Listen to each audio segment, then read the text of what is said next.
রমজান মানেই হচ্ছে জ্বালিয়ে দেওয়া, পুড়িয়ে দেওয়া। কি জ্বালিয়ে দিবে, কি পুড়িয়ে দিবে? আপনার পাপ পঙ্কিলতা। ওয়াজদে বলেন সুবহানাল্লাহ। যদি চান মাঝে আরো 2টি সপ্তাহ জুমা রমজান মাসে পাবো, বলেন ইনশাআল্লাহ। তবে এটা নাও পেতে পারি। যেমন সকাল 10টা-11টার দিকে একটা ঘোষণা আসলো না, শোক সংবাদ, মৃত্যুর খবর। না জানি কখন, কোথায়, কিভাবে আমার আপনার মৃত্যুটা হয়ে যায়, মহান আল্লাহ ছাড়া কেউ জানে না। তবে আমাদের রবের নিকট প্রার্থনা এটাই, হে রব্বে কারীম, মৃত্যু তো হবেই নিশ্চিত, ঠিক কিনা? মৃত্যু হবেই নিশ্চিত। এমন ভাবে মৃত্যুটা দান করিও যেই মৃত্যুটা যেন রমজান মাসে রোজা অবস্থায় হয়। বলেন আমিন। রোজা অবস্থায় রবের কাছে যেতে পারলে জীবনটা ধন্য হতে পারে।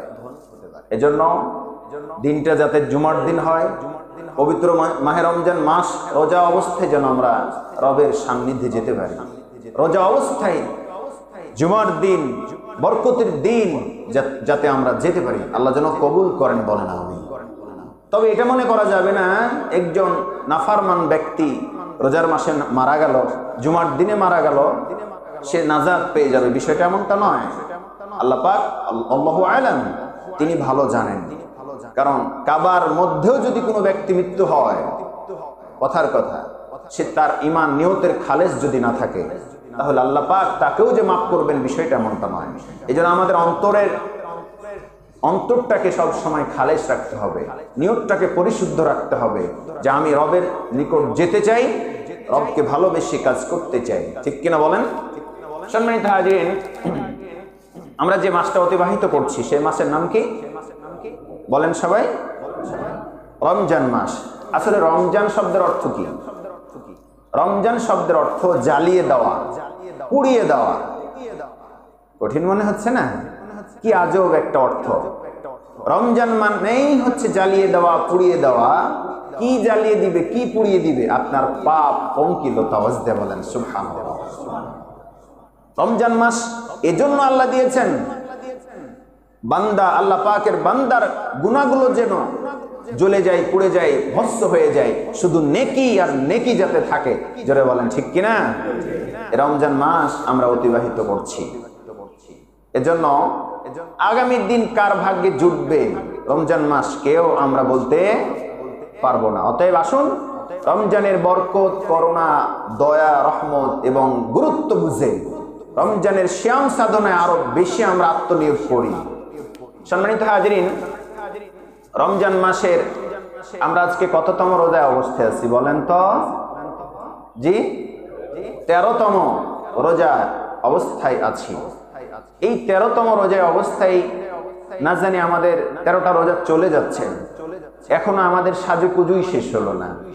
সাজুকুজু মানে বুঝাতে চাচ্ছি, মাসের অর্ধেক দিন চলেই গেল রমজানের, এখনো কেন যেন রবের নিকটবর্তী হতে পেরেছি কিনা আমাদের অনেকেরই এটা প্রশ্নবিদ্ধ। আমি কয়েকটা পয়েন্ট বলে মূল আলোচনায় চলে যেতে চাই।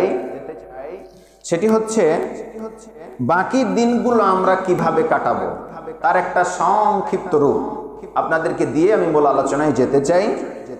আমরা আমাদের রোজাগুলো যথাযথভাবে হক আদায় করে করছি কিনা, এটা হলো 1 নম্বর পয়েন্ট। রোজা রাখতে হয় সেজন্যই রাখতেছি নাকি একটু হক আদায় করতেছি? রোজা অবস্থায় আছি, কোরআন তেলাওয়াত করছি না, কোরআন পড়ছি না। রোজা আছি, মিথ্যা কথা ছাড়ছি না। রোজা অবস্থায় আছি, নামাজের কোনো গুরুত্ব নাই। রোজা অবস্থায় আছি, অন্যান্য মৌলিক ইবাদতের কোনো গুরুত্ব নাই। এটা তো হক আদায় হলো না, ঠিক কিনা বলেন? তাহলে হক আদায় করে আমাদেরকে রোজাগুলো আদায় করতে হবে। নাম্বার 2, বেশি বেশি মৌলিক ইবাদতগুলো করা দরকার। মৌলিক ইবাদতগুলো বেশি বেশি করা দরকার। কারণ এজন্যই বেশি করা দরকার, অন্য মাসের তুলনায় এই মাসের সওয়াব অনেক বেশি। সুযোগ পেলেই নামাজে দাঁড়ান, সুযোগ পেলেই কোরআন তেলাওয়াত করুন, সুযোগ পেলেই তওবা ইস্তিগফার করুন, সুযোগ পেলেই কল্যাণমূলক কাজ, ভালো কাজ, তাসবিহ তাহলিলে জিহ্বাটাকে ভিজিয়ে রাখুন, বেশি বেশি ইবাদত করুন। তারপরে বেশি বেশি ইবাদত করতে দিবে না, ইবাদতের প্রতিবন্ধকতা সৃষ্টি করে শয়তান ইবলিশ। আজান তো হলো, যাস কি হয়েছে, আরো সময় আছে বলে আপনাকে নামাজে দেরি করিয়ে দেয়, ঠিক কিনা বলেন? এভাবে করে ভালো কাজ, ইবাদত সহ ভালো কাজে প্রতিবন্ধকতা সৃষ্টি করে শয়তান। শয়তানের নিকট থেকে আশ্রয় থেকে আশ্রয় মানে শয়তান নিকট থেকে আশ্রয় চাইতে হবে মহান রবের কাছে। পাশাপাশি আমরা যেন বেশি বেশি ইবাদত করতে পারি সেই দিকে আমাদেরকে মনোনিবেশ করতে হবে। সম্মানিত হাজিরিন, প্রকৃত আমরা যে দুনিয়াটা পেয়েছি, পৃথিবী পেয়েছি, আমি আপনাদেরকে একটা ছোট্ট প্রশ্ন করতে চাই, যারা মৃত্যুর পরের জীবনে সুখময় স্থান জান্নাত পাবে আর যারা জাহান্নাম পাবে, এই দুইটা দল, দুইটাই ব্যক্তি কি দুইটা পৃথিবীতে বসবাস করেছিল না একই পৃথিবীতে? বলেন। এই পৃথিবীতেই বসবাস করা ব্যক্তি কেউ হবে জাহান্নামী, কে হবে জান্নাতি? আওয়াজ দিয়ে বলেন ঠিক কিনা? কারণটা কি? যে রবের বাতাস খেয়ে একজন ব্যক্তি জাহান্নামে যাবে, ওই রবের বাতাস খেয়ে আরেক ব্যক্তি জান্নাতে যাবে।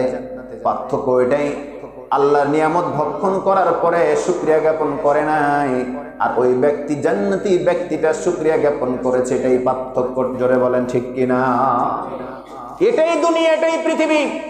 এই পৃথিবীতেই ইবাদত বন্দেগী করে কেউ হবে জান্নাতি, কেউ হবে জাহান্নামী, আলাদা দুনিয়া না। এজন্য আফসোস, দুঃখ করার কিছুই নাই। আমরা যেই পরিবেশে ছিলাম সেই পরিবেশে ইবাদত বন্দেগী করার সুযোগ পাই নাই, এ বলে আফসোস করার কিছুই নাই।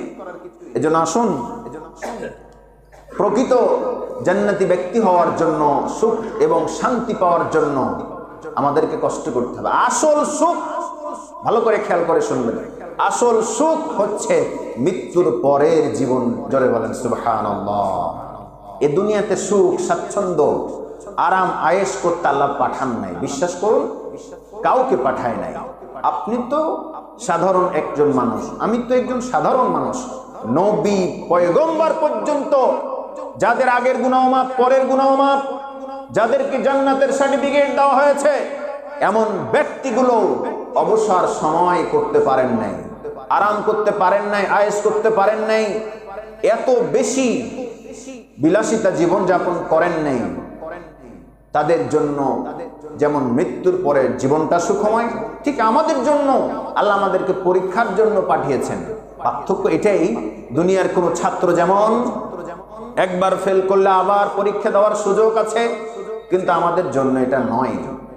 আমাদের জন্য এটা নাই, মানে মৃত্যুর পরে চলে যাওয়ার পরে আবার এই দুনিয়াতে ফেরত এসে পুনরায় ভালো কাজ করার মতো সুযোগ আমাদের আছে। কথা বলেন আছে? একটাই জীবন, একটাই দুনিয়া, এখান থেকে একবার চলে যাওয়ার পরে আর ফেরত আসার কোনো সম্ভাবনাই নাই। অতএব আসুন, আমাদেরকে প্রকৃত মৃত্যুর পরের জীবনটাকে যে সুখময় এবং সুন্দর জীবন, সেই জীবনটাকে অনন্তকালের জন্য, উপভোগের জন্য আমাদেরকে এই দুনিয়ায় বেশি বেশি ইবাদত বন্দেগী কষ্ট করতে হবে। সম্মানিত হাজিরিন, আরো যা করা দরকার রোজার বাকি কয়েকদিনে, বেশি বেশি দোয়া ইস্তেগফার করা দরকার, বেশি বেশি কোরআন তেলাওয়াত করা দরকার।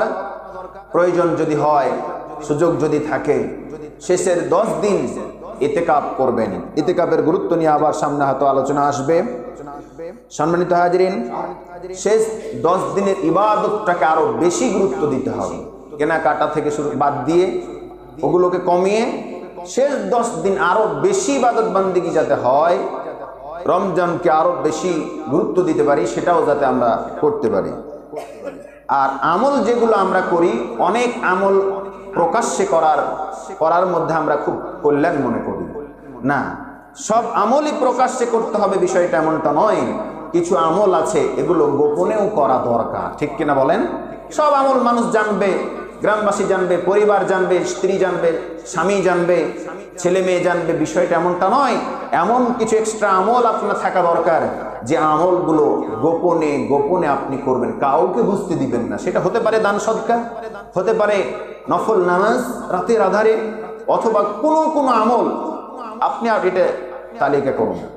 সম্মানিত হাজিরিন, এই দুনিয়াতে আমাদের সব চাওয়া পাওয়া পূরণ হয় নাই। হবেও না, তারপরও তো আমরা আমাদের অনেক চাহিদা রয়েছে। আমরা যেমন বাজার করতে গেলে একটা লিস্ট তৈরি করি অথবা মনে রাখি, পেঁয়াজ লাগবে, রসুন লাগবে, তরি লাগবে, তরকারি লাগবে, মশলা লাগবে, ইত্যাদি ইত্যাদি লাগবে মনে করে বাজারের উদ্দেশ্যে একটা ব্যাগ নিয়ে রওনা দিই, কিছু টাকা পয়সা নিয়ে। আমি আপনি যখন বিশেষ করে জুমার দিন আসবো অথবা যাই না মাঝে বসবো, তখন একটা তালিকা করুন, আল্লাহ এই জিনিসগুলো আমার লাগবে। নামাজ পড়ে আপনি একাই হোক, যদি পারেন একাই, সম্ভব হলে একাই যাই নামাজে বসে আল্লাহ রব্বুল আলামিনকে সেই তালিকাগুলো শোনান। আল্লাহ আমার সুখ লাগবে, শান্তি লাগবে, সুস্থতা লাগবে, আমার টাকা লাগবে, পয়সা লাগবে, আমার গাড়ি লাগবে, বাড়ি লাগবে, ব্যবসায় উন্নত লাগবে, আমার সন্তান লাগবে, আমার মেয়ে লাগবে, ছেলে লাগবে, আমার বাবার সুস্থতা লাগবে, আমার এটা লাগবে, সেটা লাগবে, যা লাগবে সবকিছু চান। এটা তালিকা তৈরি করে আল্লাহ পাককে স্পেশালি বলুন। আল্লাহ রব্বুল আলামিন রমজান মাস দোয়া ফেরত দিবেন না ইনশাআল্লাহ। সম্মানিত হাজিরিন, রমজান মাসের ভিতরে গুরুত্বপূর্ণ একটা দিন আছে, রাত আছে। সেই রাতটা হচ্ছে শবে কদরের রাত। এই রাত থেকে আমরা কেউ বঞ্চিত হব না। আমি আলোচনায় যাব। আমি আজকে যে আয়াতটি তেলাওয়াত করেছি আপনাদের প্রায় জানা। শাহরু রমাদান আল্লাযী উনজিলা ফীহিল কুরআন, রমজান মাস এমন একটি মাস যেই মাসে নাজিল করা হয়েছে মহাগ্রন্থ আল কোরআন। সুবহানাল্লাহ বলেন। সাইয়্যিদানা জিবরাইল আলাইহিস সালাম কুরআনুল কারীম বহন করবার কারণে সমগ্র ফেরেশতাদের মধ্যে তিনি হয়ে গেলেন সর্বশ্রেষ্ঠ ফেরেশতা। আওয়াজ দিয়ে বলেন সুবহানাল্লাহ। সকল ফেরেশতার সবচেয়ে সেরা ফেরেশতার নাম হলো জিবরাইল। কিসের জন্য বলেন তো? কুরআনুল কারীম, মহাগ্রন্থ আল কোরআন তিনি বহন করে নিয়ে এসেছেন রবের নিকট থেকে বিশ্ব নবী মুহাম্মদুর রাসূলুল্লাহ সাল্লাল্লাহু আলাইহি সাল্লামের উপরে। সম্মানিত হাজিরিন, আমাদের শেষ নবী এত শ্রেষ্ঠ হলেন কেন? কারণটা হলো তার উপরে কোরআন অবতীর্ণ হওয়ার কারণে। আওয়াজ দিয়ে বলেন সুবহানাল্লাহ। রমজান মাসের এত গুরুত্ব হলো কেন? এই রমজান মাসের ভিতরে কোরআনটা নাজিল করা হয়েছে, এই জন্য রমজান মাসের বেশি গুরুত্ব। আওয়াজ দিয়ে বলেন না সুবহানাল্লাহ। যেই রাতে নাজিল হলো কোরআন, সেই রাতটার গুরুত্ব এবং ফজিলত এত বাড়লো কেন? কারণ ওই রাতেই কোরআনটা আল্লাহ পাক অবতীর্ণ করেছেন। বলেন সুবহানাল্লাহ। সম্মানিত হাজিরিন, আমাদের শ্রেষ্ঠত্ব কেন এত বেশি? অন্যান্য উম্মতের চাইতে, জাতির চাইতে উম্মতে মুহাম্মাদ এত শ্রেষ্ঠ হলো কেন? কারণ হলো উম্মতে মুহাম্মাদের নিকটে কোরআন আছে, এই জন্য। জোরে বলেন সুবহানাল্লাহ। কোরআনের জন্যই এত কিছু। সুতরাং কোরআন শবে কদরটা কোনো মতেই যাতে আমাদের মিস না হয়ে যায়, সেই রাতের ইবাদত বান্দেগি রুটিন মাফিক করা দরকার। কোনো সময়ের জন্য শয়তান যেন আপনাকে আশ্রয় না দেয়। প্রয়োজনে দিনের বেলা একটু ঘুম পেড়ে আরাম বিশ্রাম করে সেই রাতটিকে আমরা যেন অতিবাহিত করতে পারি। স্পেশালি কোন রাতে শবে কদর সেটার ব্যাপারে মতভেদ আছে। 21, 23, 25 এবং 27, 29 বিষয়ে কথা বলা হয়েছে। আমাদের সুযোগ থাকলে সবগুলোই করব ইনশাআল্লাহ। বলেন যদি তাই না পারি 27 রাতটা আমরা যেন মিস না দেই। বলেন ইনশাআল্লাহ। সম্মানিত হাজিরিন, বিশেষ করে মা বোনেরা, কিছু অসংখ্যক মা বোনেরা আপনারা আসার সুযোগ পেয়েছেন। প্রয়োজনে তারাবির সময় বলবো। অসুস্থ সময়ে মেয়েদের একটা সময় আছে যে সময় তারা নামাজ রোজা, যেমন আল্লাহ পাকের হুকুম নামাজ পড়া, রোজা করা, এটাও হুকুম। একটা সময় মেয়েদের, মহিলাদেরকে নামাজ না পড়াটাও একটা বিধান। ঠিক কিনা বলেন? এমন একটা সময় আছে যখন তাদের পিরিয়ড হয়, মেন্স পিরিয়ডের সময় তারা অনেকেই টিভির সাথে সম্পর্ক জুড়ে দেয়, বিভিন্ন সময় বিভিন্ন জিনিস দেখে। না, শুধু কি তাই? ওই সময় না, আমার এমনও কানে খবর এসছে রোজার মাসেও টিভি ডিশের লাইন, তারপরে বিভিন্ন ধরনের চ্যালেঞ্জ চলতেছে। নাউজুবিল্লাহ বলেন। অশ্লীল বেহায়াপনা দৃশ্য দেখবেন আর রোজা রাখবেন, এটা রোজা কোনো দাম নেই। আসুন, রোজার গুরুত্ব বোঝার জন্য অশ্লীলতা পরিহার করা অবশ্যই কর্তব্য। হাদিসে এসেছে মিথ্যা কথা, অশ্লীল কাজ না ছাড়লে আল্লাহর কাছে রোজা রেখে কোনো দাম নেই। অতএব অশ্লীল শুধু রোজার মাসেই নয়, স্পেশালি রোজার মাস তো করবোই না, কারণ এটা তো আমাদের জন্য ট্রেনিং এর মাস। এই মাস থেকে ট্রেনিং নিয়ে আমাদেরকে বাকি জীবন, বাকি 11টি মাস চলতে হবে। এই জন্য আমাদেরকে এটা করতে হবে। এই মাসে দান সদকার গুরুত্ব অনেক বেশি। দান সদকা বিভিন্ন জায়গায় যখন যেখানে প্রয়োজন করব। সর্বোপরি অনেক হারিয়ে যাওয়া আমল, এই হারিয়ে যাওয়া আমলগুলো আমাদেরকে করতে হবে, যেগুলো বিলীন হয়ে গেছে। বাপদাদারা অনেক করত, শরীয়ত সম্মত, হাদিস সম্মত, কোরআন সম্মত আমল যদি সেগুলো হয়, হারিয়ে যাওয়া অনেক আমল আছে যেগুলো অনেকটা করা যেতে পারে যদি সেটা সহিহ হাদিস কিংবা কোরআন হাদিস দ্বারা প্রমাণিত হয়। আমি সংক্ষেপে বললাম, এজন্যই যে সময় সংকীর্ণ।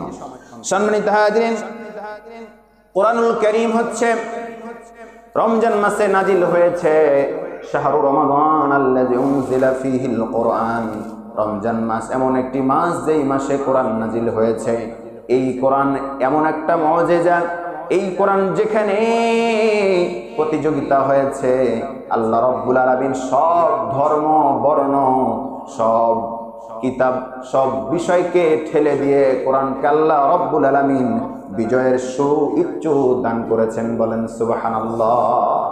কোরআন এমন একটা কিতাব, কোরআনের মুজিজায় অনেক গুরুত্ব এবং ফজিলত। কোরআনের মুজিজা আছে আলাদা। সম্মানিত হাজিরিন, যদি বলেন কেমন মুজিজা, কোরআনের গুরুত্ব এবং ফজিলত, কোরআনের মর্যাদাটা কতটা বেশি, কেন আমরা কোরআনকে গুরুত্ব দেব, কেন আমরা কোরআন পড়ব, কেন কোরআনকে মানব, কোরআন অনুযায়ী জীবন যাপন করব, তার একটা ছোট্ট একটা উদাহরণ। বেশি দিন আগের কথা নয়, খুব বেশি দিন আগের কথা নয়, ইউনাইটেড স্টেটস অফ আমেরিকা, আমেরিকার একটা মাটিতে, সেই দেশের সরকার ব্যবস্থা করলেন সারা পৃথিবীর ধর্ম গ্রন্থকারী আবৃত্তিকারকদেরকে ডাকা হবে। খুব ভালো করে খেয়াল করে শুনবেন। কোরআন যে একটা গুরুত্বপূর্ণ একটা মুজিজা, কোরআনের মর্যাদা কত, সম্মান কত, তার একটা দৃষ্টান্ত আমি রমজান মাসের এই পবিত্র জুমার দিন দিতে চাই। এইভাবে আমেরিকার প্রেসিডেন্ট চিন্তা করলেন, তাম পৃথিবীর থেকে যত ধর্মগ্রন্থ আছে সব ধর্মগ্রন্থের কারীদেরকে, সাহেবদেরকে ডাকা হবে, কোরআন তেলাওয়াত করবে, তারপরে বাইবেল তেলাওয়াত করবে, গীতা তেলাওয়াত করবে, বিভিন্ন ধর্মের গুরুরা সেখানে তেলাওয়াত করবে, আবৃত্তি করবে, এবং বিচারককে সেখানে বসিয়ে দেওয়া হয়েছে, নাম্বারিং করবে কারটা বেশি শ্রেষ্ঠ। সুবহানাল্লাহ বলেন। তাই করা হলো। দেশ বিদেশ থেকে, বিভিন্ন জায়গা থেকে আন্তর্জাতিক কম্পিটিশন, কনফারেন্স, এই জায়গাতে হচ্ছে প্রতিযোগিতা। সম্মানিত হাজিরিন, হিন্দু ধর্মের লোক গেল, বৌদ্ধ ধর্মের গেল, অন্যান্য ধর্মের সব ধর্মের গুরুরা সেখানে গেছে। মুসলমানদের প্রতিনিধি হিসাবে সারা বিশ্ব থেকে চয়েস করা হলো মিশরের তৎকালীন কারি আব্দুল সামাদ ইবনে আব্দুল বাসিত। বলেন সুবহানাল্লাহ। কারি আব্দুল বাসিত ইবনে আব্দুল সামাদকে ঠিক করা হলো। কারি আব্দুল বাসিত মুসলমানদের প্রতিনিধিত্ব করবে। সেখানে যাওয়া হলো, একে একে ডাকা হচ্ছে। প্রথমে ডাকলেন হিন্দুকে, হিন্দু ধর্মের কিছু অংশ তেলাওয়াত করা হলো। সময় দেওয়া হয়েছে সব ধর্মের আবৃত্তির জন্য 10 মিনিট করে সময়। জোরে বলেন কয় মিনিট? মনোযোগ আছে তো? 10 মিনিট করে সময় একটা ধর্মের আবৃত্তির জন্য। 10 মিনিট, 10 মিনিট শেষ, হিন্দু ধর্মের আবৃত্তি শেষ, সে চলে গেল। বৌদ্ধ ধর্মকে ডাকানো হলো, সে 10 মিনিট আবৃত্তি করলো, ওইও চলে গেল।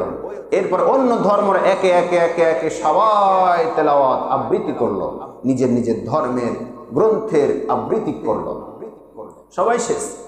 সিস্টেম ছিল একটা, 10 মিনিট পরে যখন শুরু করবে তখন সবুজ একটা বাতি জ্বলবে, তখন স্টার্ট করে দিবে তেলাওয়াত আবৃত্তি। যখন শেষ হবে তখন লাল বাতি জ্বলে উঠবে।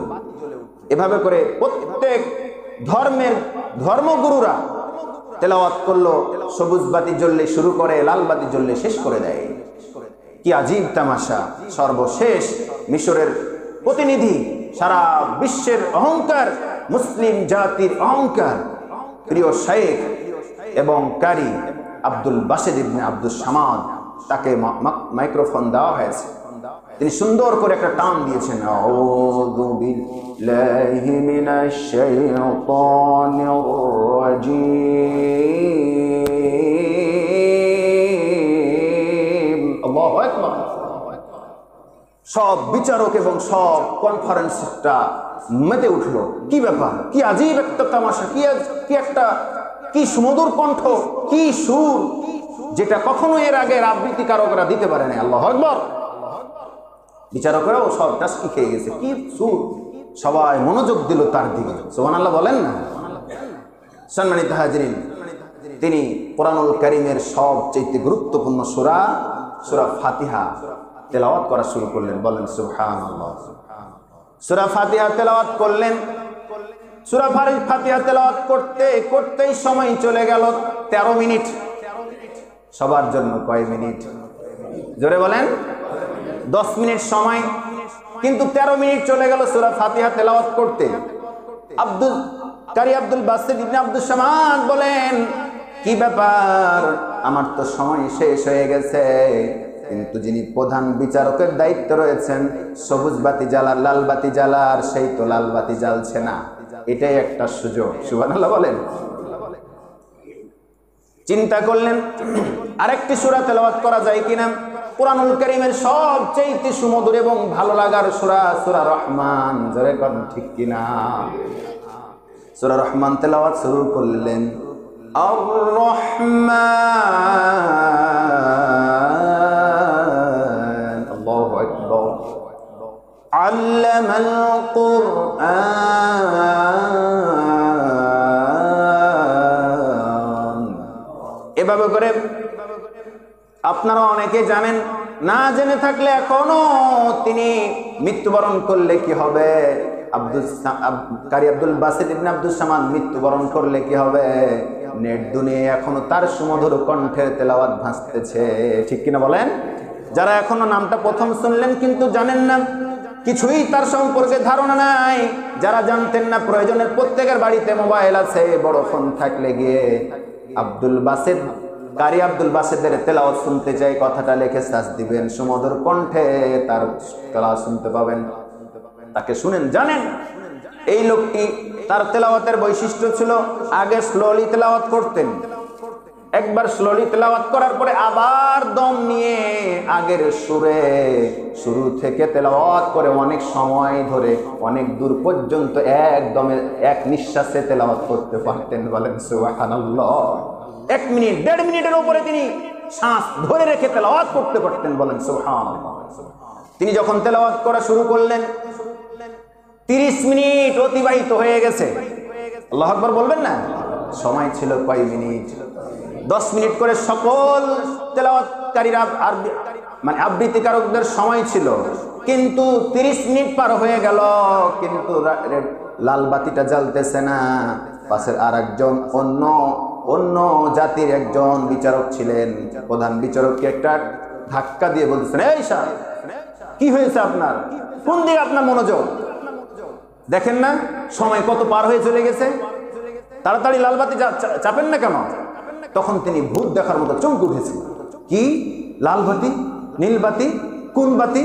হিতাহিত জ্ঞান তার হারিয়ে গেছে। চলে বলেন সুবহানাল্লাহ। কোরআন তেলাওয়াতের সুমধুর কণ্ঠ, কি একটা আজীব তামাশা, কি একটা আজীব মুজিজা কোরআনের। কোরআন তেলাওয়াত শুনতে শুনতে সবাইকে আল্লাহ পাক সময়ের হিতাহিত জ্ঞানকে ভুলিয়ে দিয়েছেন। বলেন সুবহানাল্লাহ। এই হচ্ছে কোরআন। সম্মানিত হাজিরিন, কোরআন তেলাওয়াত 30 মিনিট পার হয়ে গেল, তখন তিনি লাল বাতি চেপে কনফারেন্স শেষ করলেন। সম্মানিত হাজিরিন, এই কথা বলার পরে, এই ঘটনা ঘটার পরে তখন তার বিরুদ্ধে একটা আন্তর্জাতিক মামলা হয়ে গেল। প্রধান বিচারকের দায়িত্বে যিনি ছিলেন নীলবাতি লাল বাতি জ্বালার জন্য যিনি দায়িত্বে ছিলেন, তার বিরুদ্ধে মামলা হয়ে গেল। কারণ সব ধর্মের গুরুদেরকে 10 মিনিট করে টাইম দিলেন, আপনি দিলেন এক্সট্রা 30 মিনিট সময় কেন দিলেন? এটার বিচার হবে, মামলা হবে। আল্লাহ রাব্বুল আলামিন এই সব কিছু দেখতেছেন কিনা বলেন? দেখছেন কিনা? তাকে আসামির কাঠগড়ে দাঁড় করা হলো। বিচারক কেন এটা করেছেন? তখন মূল বিচারক আদালতের দিকে, জজ সাহেবের দিকে ইঙ্গিত করে বলতেছেন, মাননীয় জজ সাহেব, আপনি আমাকে বলেন, কোন ব্যক্তির যদি বোধশক্তি হারিয়ে যায়, কোন বিষয় অনুধাবন করার যদি শক্তি তার না থাকে, তাহলে সে কিভাবে লাল বাতি নীল বাতি জ্বালবে? আপনি বলুন। যখন আব্দুল বাসিত ইবনে আব্দুস সামাদ সুমধুর কণ্ঠে কোরআন তেলাওয়াত শুরু করেছিলেন, তখন তো আমি হিতাহিত জ্ঞানই হারিয়ে ফেলেছিলাম। আমি কি সাগরে, নাকি উপরে, নাকি আসমানের নিচে, না জমিনের উপরে? আমি কোথায় ছিলাম, কোথায় আছি, কিছুই হিতাহিত জ্ঞান ছিল না। ওই সময় আমি কিভাবে লাল বাতি জ্বালবা? আপনি বলেন। সব দিক বিবেচনা করে ওই বিচারকের কোনো মামলাই হয় নাই, বেকসুর খালাসের ব্যবস্থা করে দিয়েছিলেন কে? আল্লাহ সুবহানাহু ওয়া তাআলা। জোরে বলেন সুবহানাল্লাহ। সেই কোরআন আজও আছে না নাই? জোরে বলেন আছে না নাই? সেই কোরআন আজও আমাদের মাঝে আছে, শুধু তেলাওয়াত করি না, বুঝতে চাই না, কোরআন মানি না। সম্মানিত হাজিরিন, সম্মানিত উপস্থিতি, কোরআন আমাদের জন্য সুপারিশ করবে, রোজা আমাদের জন্য সুপারিশ করবে। যদি বলেন সুপারিশ কেমন জিনিস, বলি বুঝি নাই। ধরেন কোনো কারণে আপনি না বুঝে না জেনে বাংলাদেশের শেষ সীমানায় চলে গেছেন, হঠাৎ করে ভারতের বিএসএফ কিংবা ওই সময় সীমান্তে রক্ষাকারী বাহিনী আপনাকে গ্রেফতার করে ফেললো। করার পরে কিছুক্ষণের মধ্যে ও দেশের কিছু পরিচিতি ব্যক্তি আপনার থাকার কারণে একটা অফিসার এসে বলতেছে, এই ভাইরা, এই ব্যক্তিকে ছেড়ে দাও, কারণ এই ব্যক্তি আমার পরিচিতি। যেমনি কথাটা বললো, সাথে সাথে ওই দেশের যারা দায়িত্ব ছিল ছেড়ে দিল। এতে আপনি খুশি না বেজার? খুশি হবেন কিনা? স্বাভাবিকভাবে বুঝার জন্য বললাম, সামান্যভাবে যদি কোনো ব্যক্তির সুপারিশ পেলে আপনি ছুটে যান, মাপ পেয়ে যান, ক্ষমা পেয়ে যান, অপরাধ থেকে মাপ পেয়ে যান। যদি কোনো ব্যক্তির সপক্ষে যদি কোরআন এবং রোজা সুপারিশ করে, ওই ব্যক্তিটিকে আল্লাহ রব্বুল আলামিন জাহান্নাম থেকে মুক্ত করে দিবেন। জাহান্নামের রক্ষী ফেরেশতারা যখন ব্যক্তিটিকে জাহান্নামের দিকে হাঁকিয়ে নিয়ে যাবে, তখন এই কোরআন এবং রোজা তার সামনে দাঁড়িয়ে যাবে। হে জাহান্নামের রক্ষী ফেরেশতারা, খবরদার এই লোকটিকে সামনে আগাতে দেব না, কারণ সে আমি রোজা রেখেছিল, কোরআন তেলাওয়াত করেছিল, কোরআন মেনেছিল, কোরআন অনুযায়ী জীবন যাপন করেছিল, কোরআন ওয়ালা ব্যক্তি ছিল, কোরআন সমাজে প্রতিষ্ঠার জন্য কাজ করেছে, জীবন দিয়েছে, রক্ত দিয়েছে, কোরআন প্রতিষ্ঠার জন্য কাজ করেছে। হে ফেরেশতারা, এই বান্দাটা ছিল কোরআন ওয়ালা এবং রোজা রাখতো, আমরা তার সামনে দাঁড়িয়েছি, খবরদার তাকে জাহান্নামে নিয়ে যেও না। বলেন সুবহানাল্লাহ। সম্মানিত হাজিরিন, অনেক লম্বা বড় একটা হাদিস, শুধু সংক্ষেপে বলবো। আল্লাহ রাব্বুল আলামিনের দয়া ছাড়া আমরা কেউ জান্নাতে যেতে পারবো না, ঠিক কিনা? কথা বলেন। আমরা যে রোজা রাখতেছি, এই রোজাটা আমাদের উপরেই শুধু ফরজ ছিল, বিষয়টা এমনটা নয়। এর আগেও ফরজ ছিল, এর আগে ফরজের ধরন ছিল আলাদা। কোনো কোনো কওমের জন্য সারাদিন না খেয়ে থাকতে পারবে না, সারাদিন খেতে পারবে, কিন্তু শুধু মুখে কথা বলতে পারবে না, এমনও কিছু কিছু কওমের রোজা ছিল। আর কারো কারো আবার আছে ভিন্ন ভিন্ন আকৃতির রোজা ছিল। সংক্ষেপে বলতেছি, যেমন মরিয়ম আলাইহিস সালাম যখন তার গর্ভে সন্তান প্রসব হলো, তারপরে ওই জাতির লোকেরা মরিয়মকে জিজ্ঞেস করলো, হে মরিয়ম, তোমাকে তো আমি ভালো মেয়ে জানতাম, আমরা সবাই তোমাকে ভালো মেয়ে জানতাম, এখন দেখতেছি উল্টাপাল্টা। তখন তিনি মুখ দিয়ে কথা বলবেন, ঠিক এমন সময় আল্লাহ ওহী নাজিল করে বললেন, হে মরিয়ম, তোমার মুখে কথা বলার দরকার নেই, কারণ তো তুমি রোজা আছো। ওই সময়তে রোজা এরকম ছিল বলে ইতিহাস বলে।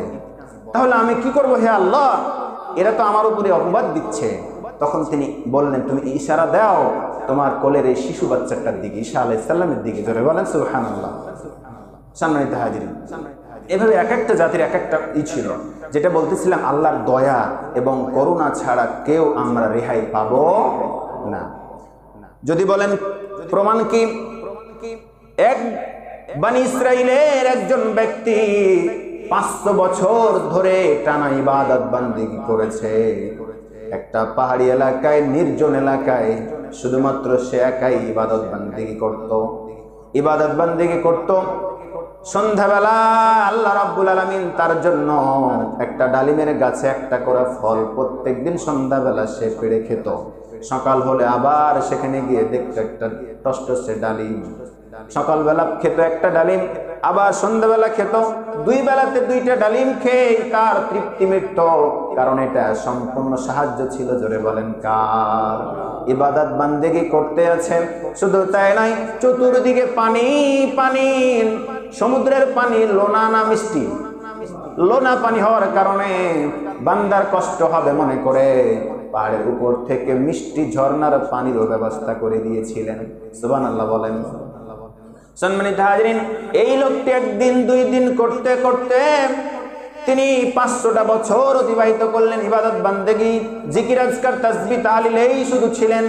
শেষ মুহূর্তে আল্লাহ রাব্বুল আলামিন, লম্বা কথা হাদিসের তরজমা বলতেছি, আল্লাহ রাব্বুল আলামিন মালাকুল মাউত আজরাইল আলাইহিস সালামকে বললেন, হে মালাকুল মাউত আজরাইল, আমার ওই বান্দা যখন সিজদারত অবস্থায় থাকবে তখন তার জানটাকে কবজ করে নিবে।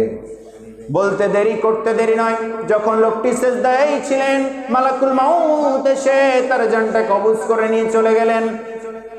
মৃত্যুর পরের জিন্দেগির ঘটনা এভাবে এসেছে, লোকটিকে বলা হবে, আমার বান্দা তুমি আমার দয়া এবং অনুগ্রহ নিয়ে জান্নাতের মধ্যে চলে যাও। বলেন না সুবহানাল্লাহ। এই ব্যক্তিটি বলবে, আল্লাহ আমি 500টা বছর ধরে তেমন কোনো কাজ করি নাই, শুধু তোমার ইবাদত তোমার বান্দেগি করেই সময়টা কাটিয়েছি। আজকে তোমার দয়া লাগবে কেন? আমার ইবাদতের সব গেল কোথায়? নামাজের সব গেল কোথায়? জিকিরের সব গেল কোথায়? রোজার সব গেল কোথায়? ভালো কাজের ইবাদতের সবগুলো সব গেল কোথায় যে তোমার দয়া লাগবে? আল্লাহ রাব্বুল আলামিন বললেন, ভাই আমার বান্দা, আমার দয়া ছাড়া তোমার কোনো সুযোগ নেই। তিনি বলতেছেন, তাহলে আমার এতগুলো ইবাদত গেল কোথায়? তোমার ইবাদতে তুমি গর্ব দেখাচ্ছ, অহংকার দেখাচ্ছ রে বান্দা। তাহলে শুনে নাও, শুনে নাও, দুইটা পাল্লা, মানে একটা পাল্লায় দুইটা ই থাকে, দুই দিকে দুইটা পাল্লায়। একদিকে তার সারা জীবন তথা 500 বছর ইবাদতের সব একদিকে করা হলো, আর নিয়ামত হিসাবে দেখবার জন্য যে চোখ দেওয়া হয়েছিল সেই চোখের একটা চোখের ওজন এক পাল্লায় দেওয়া হলো। মুহূর্তের মধ্যে দেখা গেল তার 500 বছরের ইবাদতের চাইতে চোখের ওজনটা আল্লাহ রাব্বুল আলামিন ভারী করে দিয়েছে। লোকটি বুঝতে পারলেন, আল্লাহ আমার ভুল হয়েছে, আমাকে ক্ষমা করে দেন, তোমার দয়া এবং অনুগ্রহ ছাড়া আমরা কেউ মাপ পাবো না। জোরে কোন ঠিক কিনা? এজন্য এত বেশি দান করেছি, এত বেশি রোজা রেখেছি, এত বেশি ইবাদত বন্দেগী করেছি। খবরদার গর্ব করব না, সদা সর্বদা আল্লাহকে বলবো, জীবনে তেমন আমল করি নাই, রোজাও ভালো করে করতে পারছি কিনা, নামাজও ঠিক মতো পড়তে পারছি কিনা, আয় আল্লাহ যা করেছি সেটাই দিয়ে তোমার রহমত, তোমার দয়া দিয়ে আমাকে মাফ করে জান্নাতবাসী হিসাবে আমাকে কবুল করিও। ঠিক কিনা বলেন? আল্লাহ যেন কবুল করেন, বলেন আমিন। সম্মানিত হাজিরিন, ইয়া আইয়ুহাল্লাযীনা আমানু কুতিবা আলাইকুমুস সিয়াম কামা কুতিবা আলাল্লাযীনা মিন ক্বাবলিকুম লাআল্লাকুম তাত্তাকুন। আল্লাহ রাব্বুল আলামিন বলেন, তোমাদের উপরে আমি রোজাটাকে লিখে দিয়েছি। কুতিবা মানে লিখে দেওয়া, কুতিবা মানে ফরজ না, যদিও অর্থ হয় ফরজ, কিন্তু লিখে দেওয়া। ধরুন আপনি আমাকে 1 বিঘা জমি কিংবা এই মাদ্রাসায় মসজিদে 1 বিঘা জমি আপনি দান করবেন, মুখে বললেন, কিন্তু আবার চিন্তা করলেন যে মুখে বলে দাম নাই, লিখে দিলাম। বলেন তো মুখে বলার চাইতে লিখাটার বেশি দাম আছে না নাই? কথা বলেন, আছে না নাই? লিখার বেশি দাম, এটার বেশি গুরুত্ব। ঠিক তেমনি এই রমজান মাসটাকে ইয়া আইয়ুহাল্লাযীনা আমানু কুতিবা শব্দ দিয়ে আল্লাহ রাব্বুল আলামিন বোঝাতে চেয়েছেন, এই রমজান মাসের রোজাটা আমি আল্লাহ তোমাদের জন্য লিখে দিলাম, মানে ফরজ হিসাবে আমি আল্লাহ তোমাদেরকে লিখে দিলাম। লিখার গুরুত্ব বলার চাইতে বেশি আছে না নাই? কিসের জন্য লিখে দিলেন? লাআল্লাকুম তাত্তাকুন, যাতে করে তোমরা তাকওয়া অবলম্বন করতে পারো। তাকওয়ার সঠিক সংজ্ঞা এবং সংক্ষিপ্ত সংজ্ঞা হলো আল্লাহর ভয়। জোরে বলেন, কার ভয়? আল্লাহর ভয়ে আমি রোজা ছাড়বো না, আল্লাহর ভয়ে আমি ওজনে কম দেব না, আল্লাহর ভয়ে আমি খাদ্যে ভেজাল দেব না, আল্লাহর ভয়ে আমি নামাজ দেরিতে পড়বো না, সব কিছু যা কিছু করবো সব কার ভয়ে? এটাই হচ্ছে সবচাইতে আল্লাহর ভয়। ইন্না আকরামাকুম ইনদাল্লাহি আতকাকুম, রবের কাছে সবচেয়ে পছন্দনীয় ব্যক্তি হলো যারা তাকওয়াবান। সুবহানাল্লাহ বলেন। এখন তাকওয়া কাকে বলে? তাকওয়ার একটা উদাহরণ দিয়ে আমি শেষ করতে চাই, কারণ সামনের দিন ভিন্ন বিষয় আলোচনা করব। গভীর রাত, রাত্রি শেষের দিকে হয়ে গেছে, ভোর রাত চলে আসছে, এমন সময় একজন যুবতী মেয়ের কণ্ঠ এবং বৃদ্ধ মানুষের কণ্ঠ ভেসে আসলো। ওই সময়তে মদিনার প্রেসিডেন্ট হলেন হযরতে ওমর। জোরে বলেন কে? জোরে বলেন কে? হযরতে ওমর। হযরতে ওমর এমন নেতা ছিলেন যার দুঃখ দরদাসাগুলো চতুর্দিকে খুঁজে খুঁজে দেখতেন। এমন সময় যখন আলতো আওয়াজে এরকম কণ্ঠ ভেসে আসলো, তিনি মনোযোগ সহকারে সেখানে শুনতে লাগলেন কিসের কণ্ঠ আসে। সম্মানিত হাজিরিন, মনোযোগ সহকারে কণ্ঠগুলো এভাবে শুনতে পাচ্ছিলেন। হে আমার কলিজার টুকরা মেয়ে, উটের যে দুধ দহন করেছো সেই দুধে কিছু অংশ পানি মিশিয়ে মদিনার বাজারে আগামীকাল সকালবেলা বিক্রি করে দিলে অনেক লাভ পাওয়া যাবে। নাউজুবিল্লাহ বলেন। যুবতী মেয়ে বলতেছে, মা আপনি কি জানেন না ইতিমধ্যে হযরত ওমর আইন জারি করে দিয়েছে, কেউ যদি দুধে পানি মিশাল দিয়া বিক্রি করে, এটা যদি ধরা পড়ে তাহলে এটা শাস্তিযোগ্য অপরাধ বলে প্রমাণিত হবে।